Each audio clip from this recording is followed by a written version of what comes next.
joyful hello to all of you. My name is Minnku Buttar, founder of the Circle of Joy that brings you self-mastery programs and retreats. It gives me great joy to bring to you this season's talk show, a series of interviews on choosing joy, secrets, and stories from all over the world. It is my diligent attempt to show you that joy is not a hockey-pocky, frivolous concept, but a discipline, a way of life much needed. If you want to be resilient, radiant, and unstoppable like a runaway train. So subscribe to my channel so that you can tap into the wisdom of people from all over the world. I will see you there.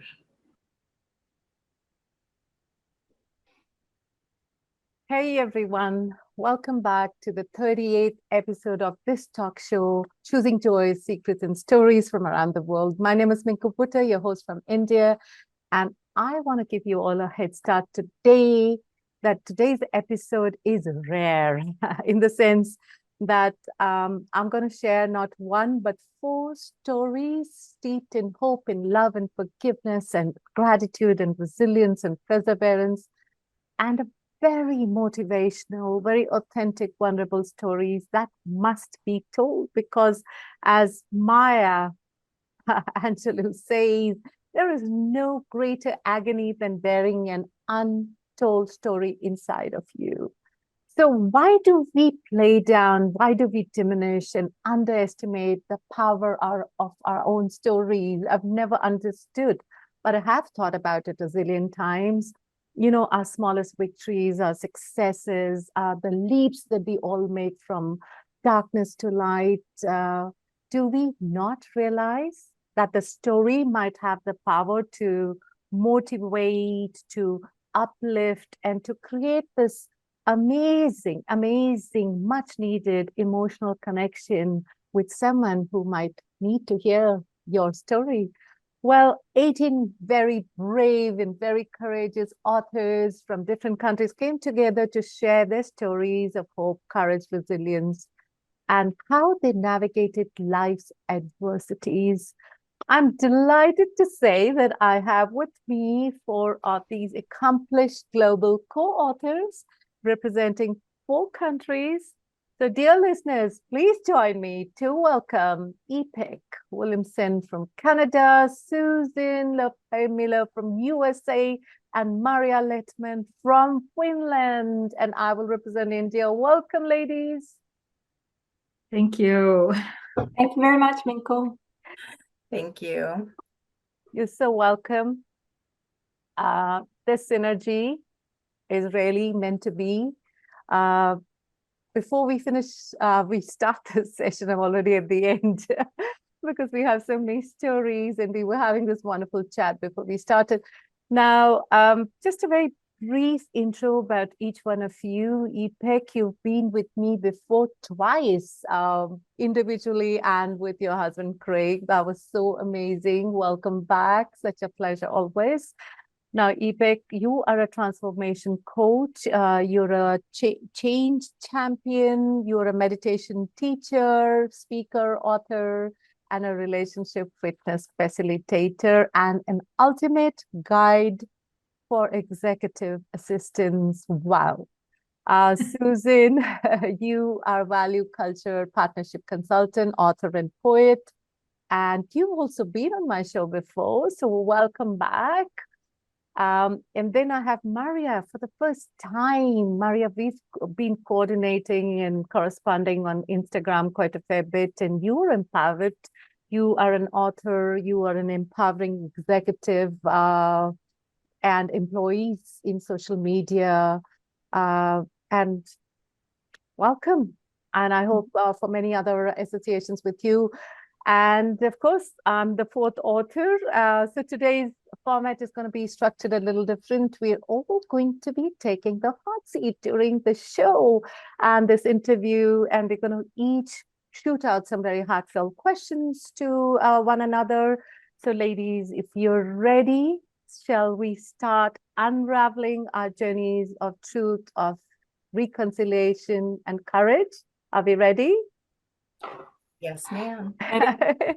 And I think it's very important to share with our listeners, and we have a very, very global audience, why we really offered to be part of this book, Mission Hope, that was edited and brought us together. Charlotte Murphy, editor, and then Dominic Damaski, who became our publisher in the USA.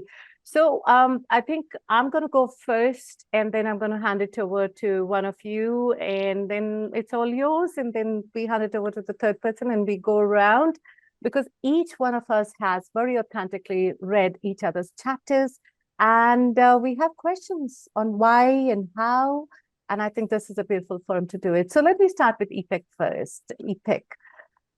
Ipek, how is it feeling to be a published author, and what was your why to contribute to this book, Mission Hope?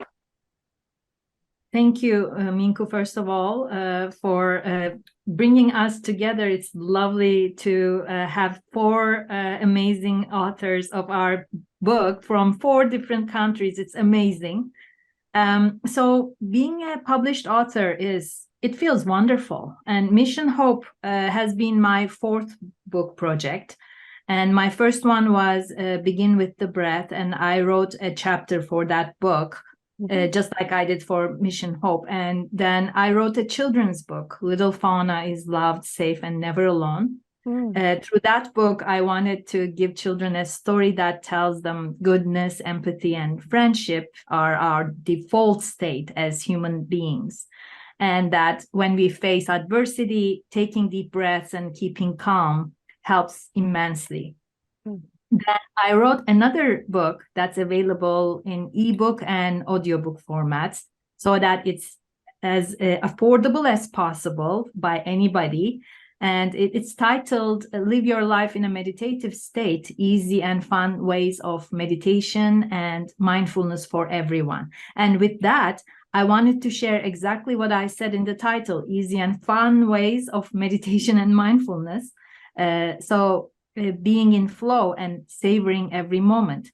And this one, Mission Hope, is my 4th book project. And I really enjoy being a published author, of course. It's lovely. It's amazing, like signing a book and like giving it to its new owner.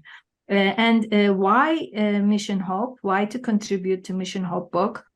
In this book, I shared a story that I did not tell publicly before. It's how I left, or more accurately, had to leave my career of 20 years as an executive assistant, and how hard that process was, and how I came through with flying colors, recreating a brand new Ipek.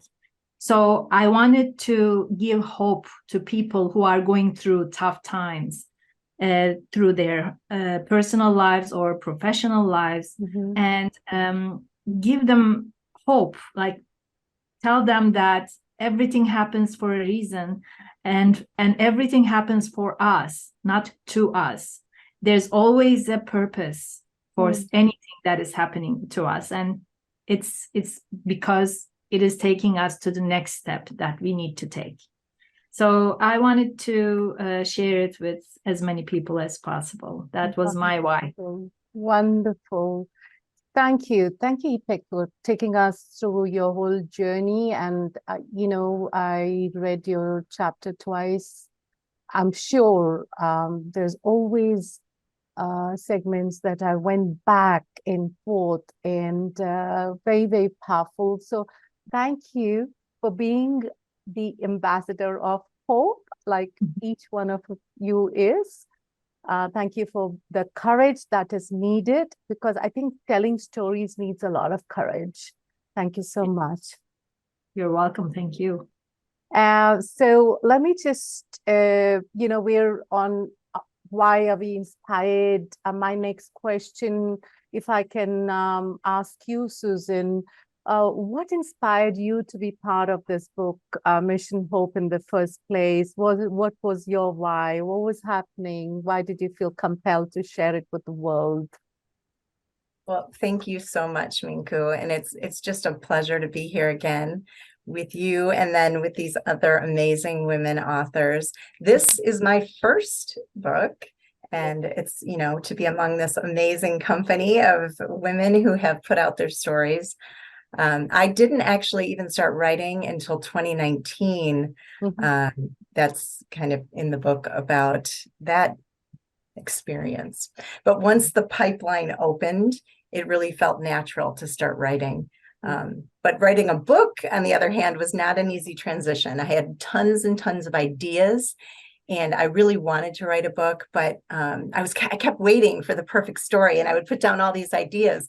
And then I learned, hey, by the way, there's not a perfect story. Yeah. Every story matters. So when Shar asked me to contribute to this book, being in an anthology, one chapter, it was more manageable. It was like a bite size, right? Yeah. So it was easier to not talk myself out of it and to not let my perfectionism get in the way. And I said, you know what? I have a story to tell. My experience was my experience, and how I got through it might be able to help somebody else. So when she asked me to contribute, I thought, okay, I'm going to give it a whirl. Every person I know has a challenge, and we've all overcome something at one time and another. And I think it can be hard not to compare stories, but you know what? Every person matters, and my why is to value each person for who they actually are. I want every person to know their value, live their values. And if by reading all of these different stories and seeing they're simply different, each story is personal and different, and as is yours and every single person that's listening to this. So you are not alone. It was a very exciting process. Now I have a second book. Now it kind of opened the pipeline up, and I have a second book coming out called Culture Impact that will be launching on June 9th. And that's a business book. So it's kind of fun for me because, I have a very deep business background, and it was so fun to dive into the roots of writing again and now experiencing it both personally and from a business perspective. Amazing. Congratulations. Wow. Thank you. I think, the power of words open a world up to all of us. And we do these deep reflective exercise. Writing becomes an excuse for a deep dive in, don't you think, Susan? You start to explore the dark recesses that you didn't think it was possible to explore. Did you feel that, Susan? Exploring the deep parts of myself and parts of the journey. And I really enjoyed reading each of the chapters of everybody's journey. I mean, I loved reading them on the plane, especially. I've read them on every trip. I'll bring this book because I can read one person's story. And, I bounce around chapter to chapter. Amazing. It's amazing. So yeah. Well, thank you for sharing your story and the background of why you wanted to be part of Mission Hope. And thank you as well for being an ambassador of hope for humanity. If I can take this over to Maria. Maria, it's so good to have you on the show today. Thank you, Minnku. It's really exciting to be here for the first time. Yes. Me. You're so welcome, and do share with us and the thousands who are going to listen to us. What was your why to contribute to Mission Hope? And let me just take it a notch up. What does hope as an emotion even mean to you? I call this loosely an emotion, even though when I read about hope, it's not really an emotion. But what does hope mean to you, Maria, personally? Yeah, it's a very good question, because I am somebody who always wants to inspire and raise hope in others. And to be honest, I had to discover it the hard way. I got very sick 6-7 years ago, and the only thing that kept that hope of staying alive within me came actually from love. Wow. So because love was so important, and because I wanted to get back to the people who loved me, and I felt that they were tugging me, so I clinged on to this little spark of hope, that I feel is like a light somewhere deep within your heart. And it's there to comfort you and to tell you, you will find this strength. You may feel you're in the shadows, but as long as there's love, there's hope. So that's why I write, and that's why I wanted to write in this book as well, Mission Hope. Amazing, amazing. And how do you interpret hope, Maria, for yourself? I mean, I know that a lot of people say, if you really read about hope, it's for me, like it's an energetic relationship with myself, right? And hope is also not a concept where inevitably there has to be a positive outcome. How do you personally interpret hope? Very good question. Again, to me, it's almost like a driving force. So we are the vehicles of many things, of many emotions, many actions, and it's almost like the energy that we have within us that takes us forward. Because without hope, there would be no tomorrow. Without vision, there would be nothing that we would create. So we need that vision of tomorrow, that hope that everything will be better. And in my story, I did go through that very closely. I mean, lost my mother. So yeah, I had to rediscover it. I have to say, I didn't have it. I wished that one day that spark will come back.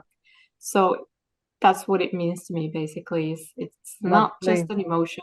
It's really a survival instinct that's within us. I love how you said it's the petrol in your car. It's that, yes. I love that. It gets you from one place to the other. Yeah, I love that. Hope a better tomorrow than a better today. Thank you. Oh my God, it's just been so amazing getting all three your perspectives on hope. I think it's the most underplayed, undervalued word.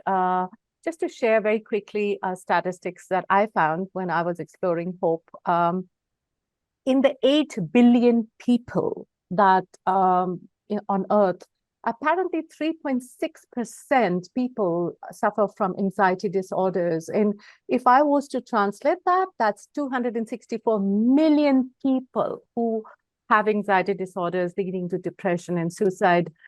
And hopelessness is actually the biggest contributor. Can you even imagine? So I think when all 4 of us talk about hope, I think it's the greatest mission that we are on, the greatest gift that we can give back to the humanity and mankind. And this is so enriching. So on that note, I'm just going to sit back and enjoy this. This is so unusual for me. Ipek, could I hand over the hot seat to you? I hand over the whole forum to you to explore our souls, and over to you. Of course. Thank you, Minnku. Obviously, I have been reading once again all your chapters, and I want to start with Minnku. Minnku, you told your story so vulnerably in your chapter, and there are so many great lessons and sparkles of hope in it. Now, I will read a paragraph from it, and then I'll ask you a question about it. So on the first page of your chapter, you say, so the imagined happy ending, the promise of a permanent personal state of perpetual happiness and bliss called enlightenment by some, doesn't really fit with the way reality is. Think of an ocean. The waves in the ocean are no wetter or closer to the ocean than any other, and no wave has an independent existence. All of them are the same ever-changing, undivided, seamless movement of the ocean. Similarly, there is no permanent person to be permanently enlightened. So my question is about this part. I believe what you're saying here is that nothing is permanent, even enlightenment. Would you please elaborate on what you mean by that? Ipek, I heard you read that, and I'm like, what? Did I write that? I think we all go into a zone when we write stuff. Thank you, Ipek. Very, very vital, deep question. You know, when I wrote that, I think I was talking about being in the moment, that we already are enlightened. There is no one to be enlightened further. We are all chasing forever. When I get my first car, then I will be happy. So I was trying to differentiate as well about a journey and the final surrender, if that makes sense. That it is a journey, because the what in India we call, and I'm sure we are all very holistic beings here. The idea of nirvana, if you can relate to that, the idea that everything is in the future. What if I ask you all that what if this right now, this is the eternal present moment? What if this is where nirvana sits? What if nirvana or enlightenment is not in the future? What's a lot of people call moksha as well. Moksha, when you finally have arrived and you're ready to merge with the light. I wanted to take the power and say that everything we experience is in our ongoing journey. Joy is that sustained power, if I can put it like that, that keeps us in the moment. If I can just take a minute, there is one theory that I explored in my chapter, and it's actually called the diminishing. It's Dr. Martin Westergaard, and he's talked about the diminishing happy ending, and that's on I think it's on the second page or something. But yeah, when we anticipate and look forward to something in the future, sometimes we don't get the outcome that we want, and what happens is then it sours that moment, and we waited for it for so long, and that leaves an imprint on our memory, and we then become very fearful about exploring more in the future. So I think we have to take the control back and say we are not investing in happiness, but we are investing in a very sustained joy. Just to give you a small cute example and story that comes to me, Winnie the Pooh. There's a story that he was thinking, what do I, it's like you asking me, right? So he was asked, Pooh, what is it that you like best? And he just wanted to say, oh, the honey I'm going to eat. But then he stopped and thought about it. And he said, okay, so eating honey is a very good thing to do. But he thought about the moment just before he began to eat. And that was the anticipation in which we all invest all our lives. Right, Ipek? Yes, actually, this little story tells everything. Yeah. Thank you. Yeah, so the anticipation goes wrong. And that's why, Ipek, if you read that, to answer your question in 2 lines, to sum it up, is that I have used a quote. I've used a lot of quotes in my chapter. And one of the quotes is by Ramtzu, who took on this name. He's non-Indian. He was a drug addict and alcoholic. And then he wrote and he said, in order to realize the miracle of what you are today, you must surrender the fantasy of what you will become. And I think that pretty much wraps it. So I hope that answers, Ipek, the question. Yes. Thank you. Lovely. Now I'm gonna get to Susan. And your chapter, I read it multiple times, and there are very touching stories in it, Susan, especially the part where you tell the way you and your husband talked to your children about the 9/11 disaster.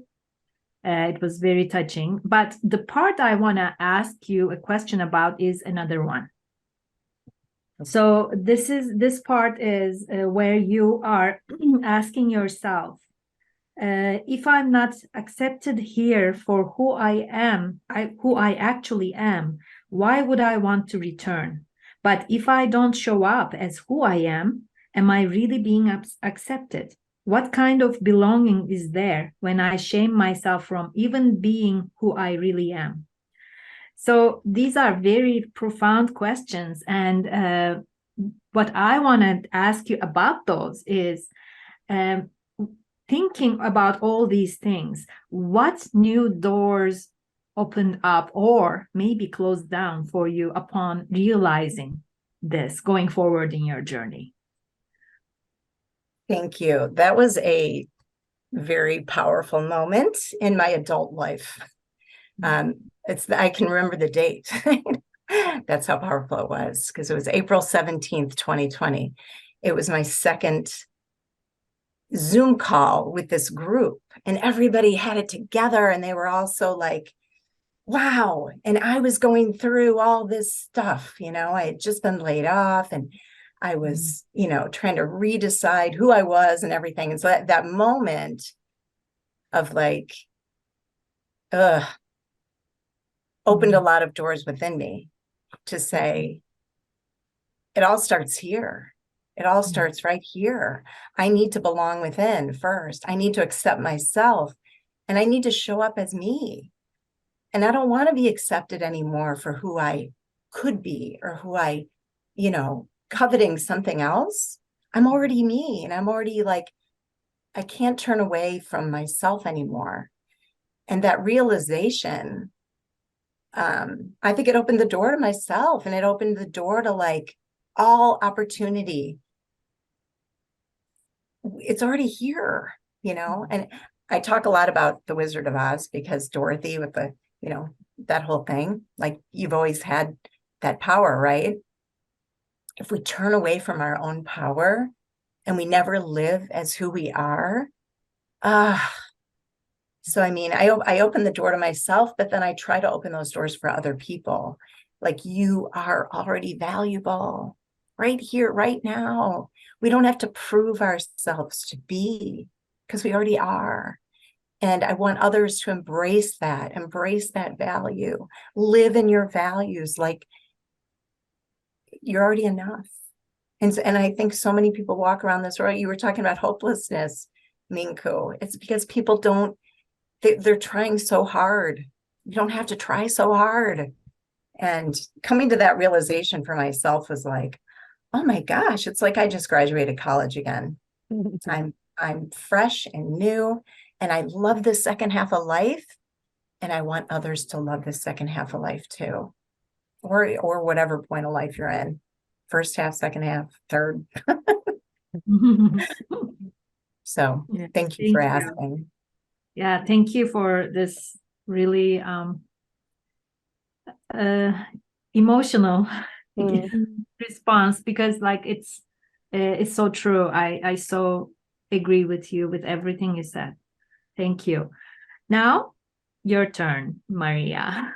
So Maria, reading your chapter, I cried multiple times. No. Oh no.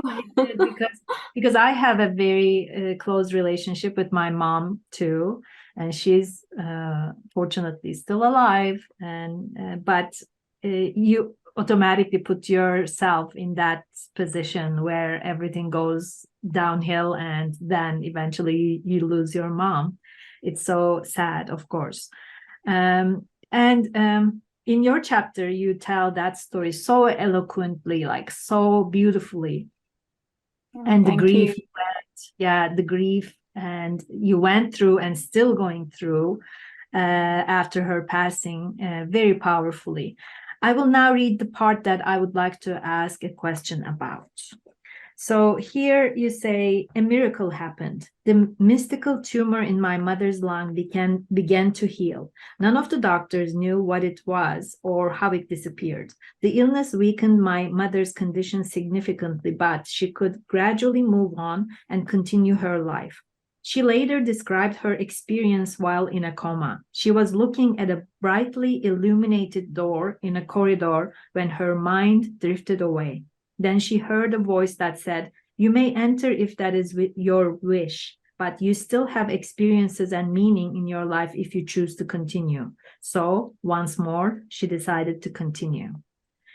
So I want to ask you, how did hearing about this from your mom when she was telling you that story impacted your perspective about death and also hers? How did she explain that?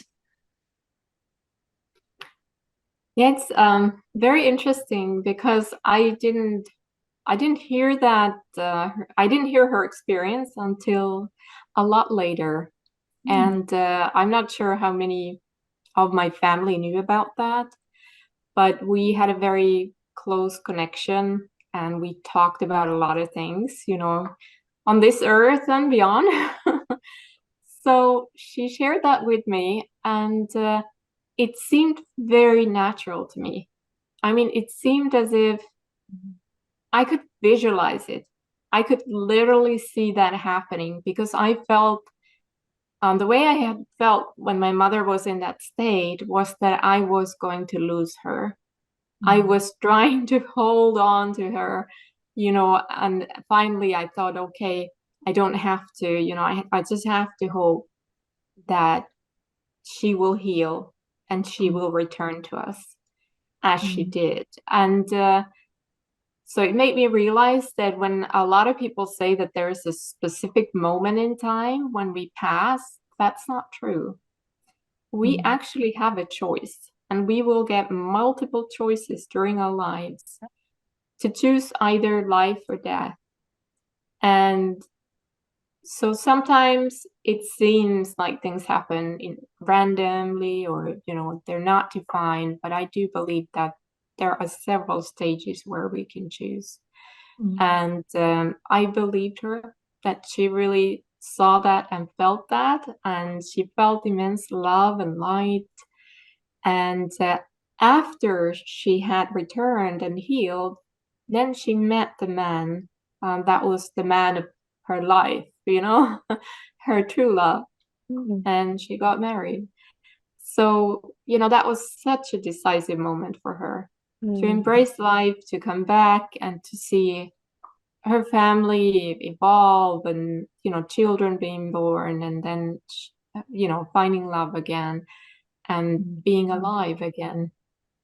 So it was really special. And I know that from my own experience that death seems final, but it isn't. I know and I can feel her presence. And there's sort of a gateway, where we can always meet. Wow. Yeah, I so agree and feel the same way with you, Maria. Yeah. Thank you. Thank you, Ipek, for asking that. Thank you all for answering my questions really vulnerably, authentically. I'm going to pass it along to Susan now. Susan. Thank you. So Susan, if I Yes. could just take a moment, grasp this deep connecting moment with Maria right now. Maria, my heart goes out to you, and I just want to share that you're so right. Exiting is a choice, and I know that we all get three choices in our lives, and I've already had two. I've actually had two near-death experiences, and I know that the third one I might just take.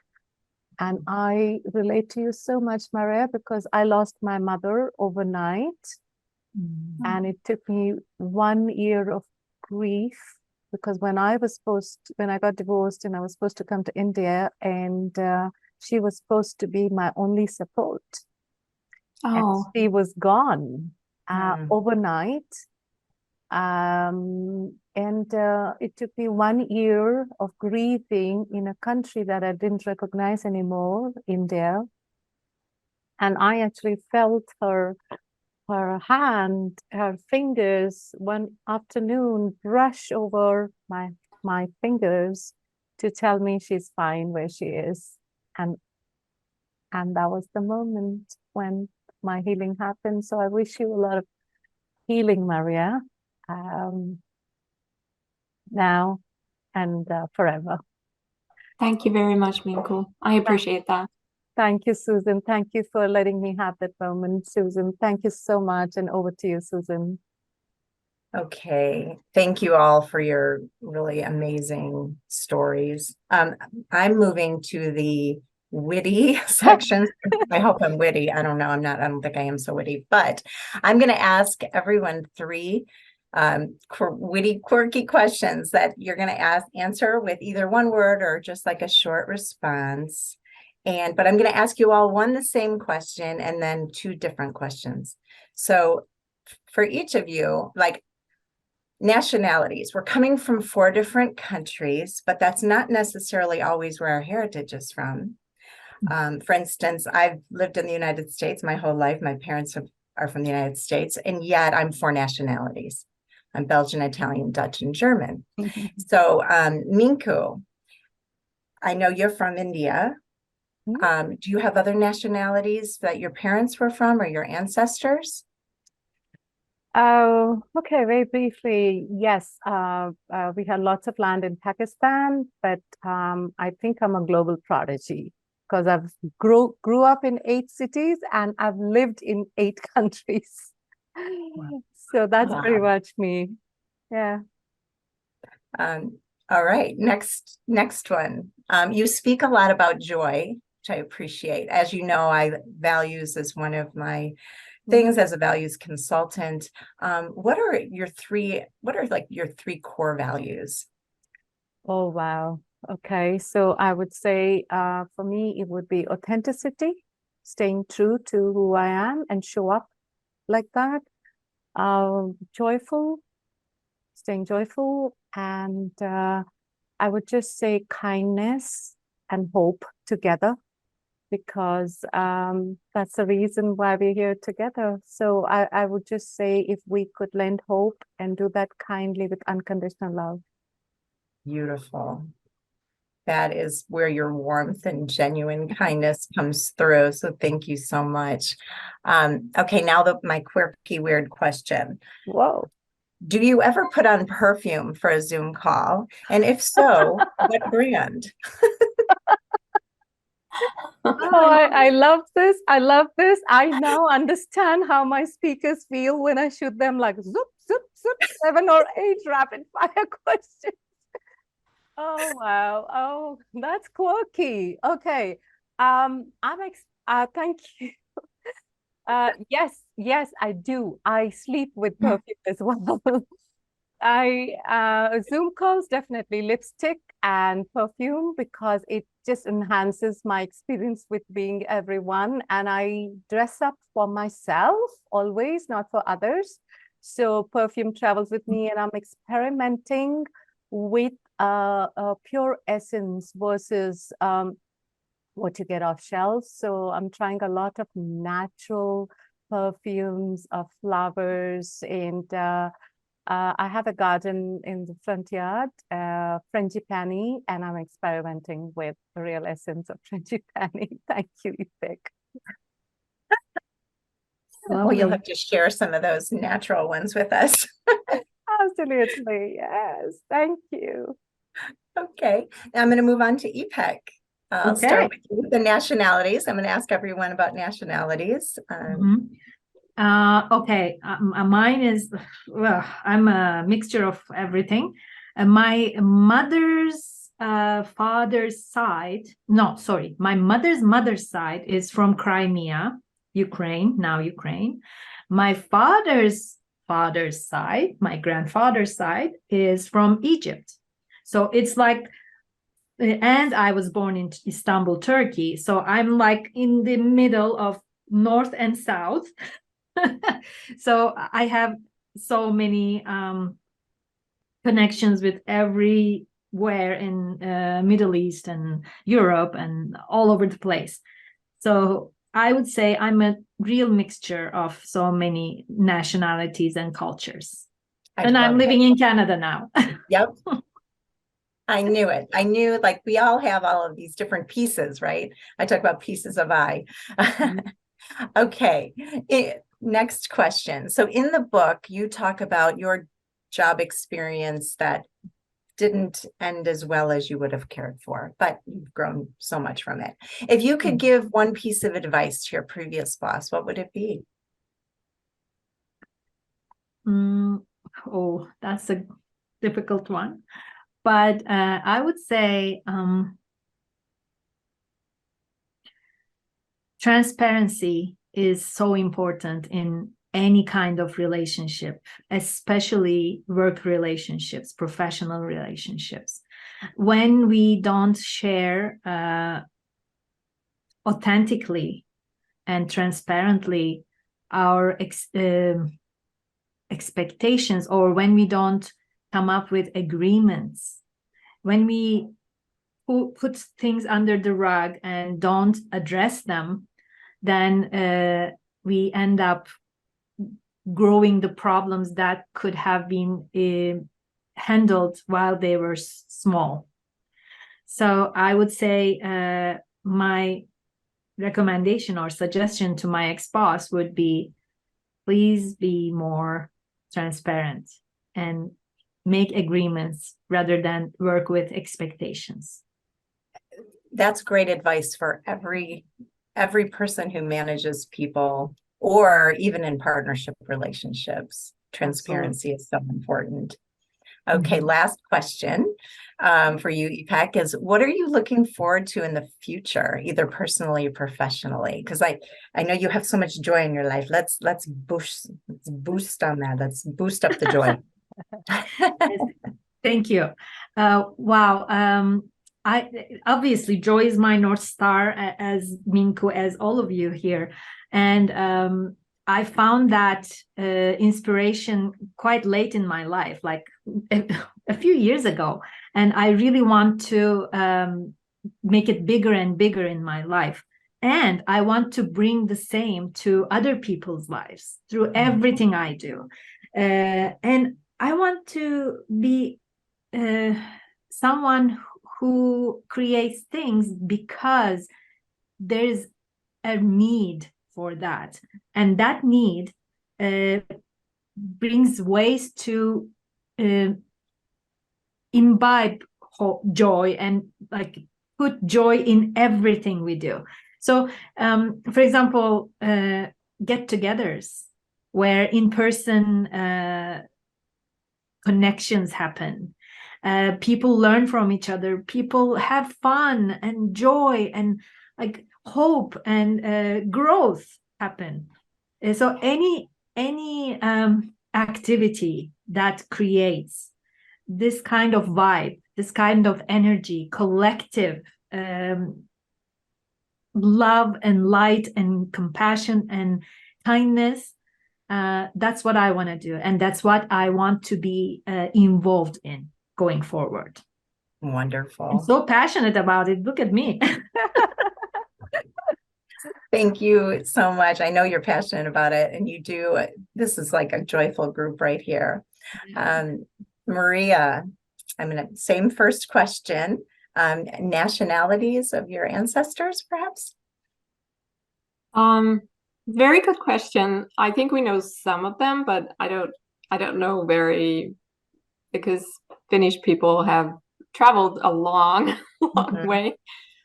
10,000 years ago or something. Yeah, so long roots. But some of our ancestry comes from Kurli. That's now on the Russian side, used to be part of Finland. So they had to leave, just like that, leaving everything behind, no possessions, in small carts. So that's how my great-grandmother had to leave her home. And some of my ancestry comes from Sweden, and they've probably, I don't know, they came somewhere from Europe. So I'm very Finnish in some ways and very global in others. So my colleagues keep telling me that I'm a global Finn, you know? I like that. Yeah. I like that. Okay, next question. So my mantra is know your value, live your values. Do you have a mantra that you live by, Maria? Oh, Or what a something good that resonates question. with you? Yeah. I do. It's I think the sort of, I don't keep a very specific mantra as such, but I call myself a light keeper. And so whenever and whatever I do, I try to keep in mind that there has to be light in it for me and for others. So whenever I feel like I stray, you know, that I get anxious about something, I'm fearful, I get agitated, I have to sort of take a step back and think, okay, what if I am the light keeper I want to be? What would I do instead? And then I choose a different tactic, and it usually pays off. Maybe not immediately, because the approach is softer, but it's much better for the relationships in a long term. That is a Like, great that's way. my mantra. Yeah, no, that's fantastic, because it's a great way to kind of rebalance. And Yeah. are you staying in who you are? Yeah. Okay, the last question I have for you is, what's been you're multi-author, you know, you've been in multiple books. What's your most memorable moment as an author so far? I think it must have been my first book, because my family had been, you know, they had been waiting for it, and they have been telling me forever and forever, you got to write your poems, you have to publish a book. And, you know, it just took forever for me to finally, you know, find that state of mind where I could do it. And when it was there, when the book, it was a poetic and photographic journey, so full of photos and, you know, during my travels. And so when my family was holding a book in their hands, I just felt like almost like a sigh from their hearts. You know, they were like, finally, you know, I'm holding this, and it's physical, it's real, and she's finally done it. And I felt so happy. You know, it was a very special thing to me. Fantastic. Well, now I'm going to actually hand the ball to you, Maria, because you're going to ask the next set of questions, but thank you all. Thank you. Thank you. Can I just say, Maria, I'm sorry, I'm also the timekeeper. You're the light keeper, I'm the timekeeper. So we just gonna have to maybe this segment. I think we have such a wonderful, heartfelt conversation. Maybe we'll just keep it a little briefer. Is that okay with all of you? So that Yes. you know, we can then keep to our time. Sorry about that. I know there's 4 of us, a lethal combination, and we could talk 3 hours. Over to you, Maria. Thank you so much for understanding. Okay, no problem. So I'd like to start with you, Minnku. You've actually thought about, you know, you talk about the difference between being a writer and an author. Can you explain that difference a little bit, and, you know, what that means to you? Okay, so interesting. I think a writer is anyone who writes anything. And I think, and whether you write blogs or it never sees light. And author, I think, is a more distinguished professional writer who has published and sold. So congratulations, here is for authors. That's why we are all thing. But yeah, I think that is the difference. And I think we just need to be confident of what we're writing and what message we have.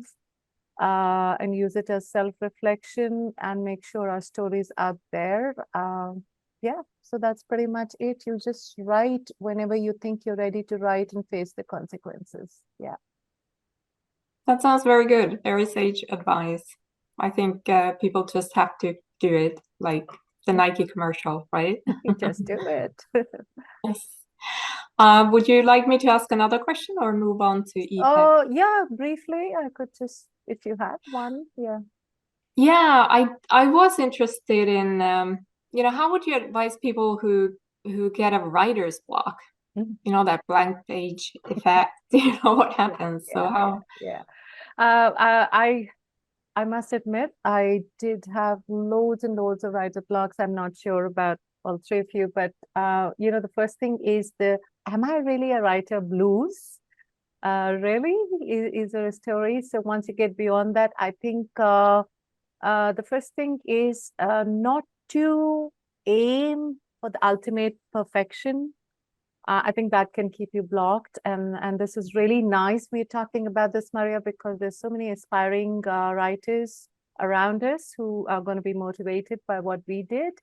So my advice very briefly is it's okay to be flawed. It's okay to be flawed. Just keep writing, and just that critical eye of yourself. Just keep that at an ebb. Don't get stuck. Make where you write beautiful around you, put some flowers, play some meditation music, and just write. That's all. That's all for me. That's beautiful, Minnku. Thank you very much. I love that idea of a space for writing, Beautiful. So thank you so much. Moving on to Ipek. I was wondering at what point did you think you were a writer, and what point should people think they are a writer? Is there a point? I think everybody has so many stories in their lives. A life is a storyline, and some of us choose to write them. Some of us choose to tell them. And I believe anybody who shares a story and publishes it is a writer, or they don't even have to publish it. It's just so I actually wrote something, a few lines about it when I was thinking about that, and this came out. When their pen dances upon the page, a symphony worth seeing. When their thoughts flow effortlessly with purpose and intent. When their stories resonate, leaving hearts and minds content. So if any story is creating all these for the writer and for the listener or reader, then that person is a writer. That's perfect. I love that. Have you used that quote somewhere, published it? No, I did not. Oh, yeah, I'd like to have that. Yeah. Sounds so good. I will share it. Thank you so much, Ipek. That sounds really good. That was a wonderful answer. So my question, next one, Susan. So what advice, now that you have gone through your experience as a writer, so what would your advice be to people who are, going on publishing their first book or story? Thank you. Well, for starters, everyone has a story, as Ipek just said. So don't be afraid to start expressing yours. That's the first thing. Get over the fear. But being part of an anthology, and for those that don't know what an anthology is, so where you just write one chapter of a multi-chapter book, that's a great way to kind of break the seal and get started. If there's a topic or story you're passionate about, just start writing, so you can either be part of an anthology or just start writing and see where that passion goes. And then for those who but I can't write, just dictate a story into your phone when you're on a walk, and find spaces where you just feel passionate about something and let it flow, and let go of the judgment. That's what editors are for. They'll fix it. If it needs some grammar changes, they'll fix the grammar. Your story is already in here. Just let it go. And everyone doesn't have to be published, but it's kind of cool. It's kind of cool to have a book, and when you open that first box and you go, oh my gosh, it's really fun. Thank you so much.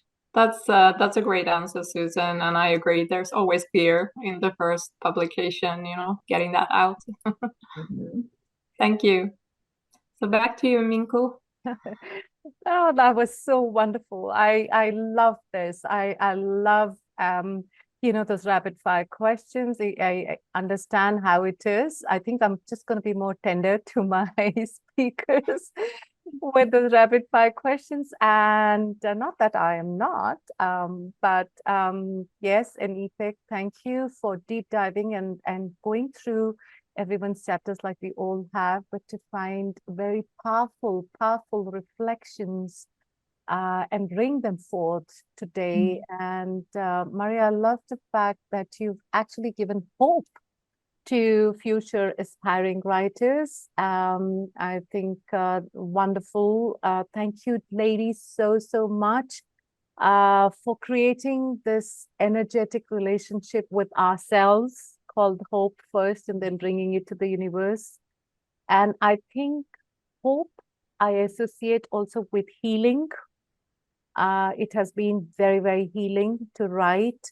So I really put this intention out in the universe for more people to start journaling to start with, so that they might find a space to repair and heal, and find out their strengths, their positive nature in themselves, so that it radiates inward outwards.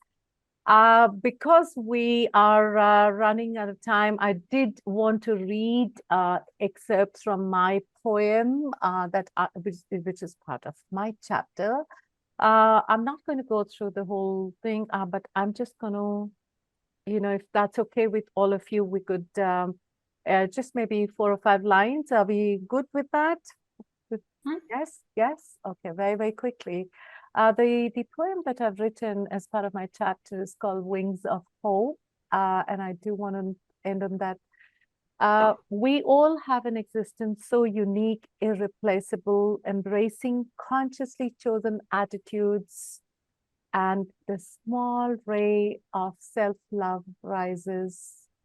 Today, we all bedazzle, we radiate, we glimmer, we scintillate, we deflect, rejecting senses of injury for the injury itself to disappear. And that is how you inject a bright glow of hope in the world. Mhm. On that note, I think we come to an end of such a beautiful, beautiful synergy. I would love for all of us to keep writing and bringing all that we do to humanity and the planet. So thank you, my sisters in my tribe, and look forward to staying connected. And so bye-bye. Join me to say bye to our global audience. And thank you for bringing your messages. Bye-bye now till we see you in the month of Bye. July. Bye, everybody. Thank you so much. Thank you so much.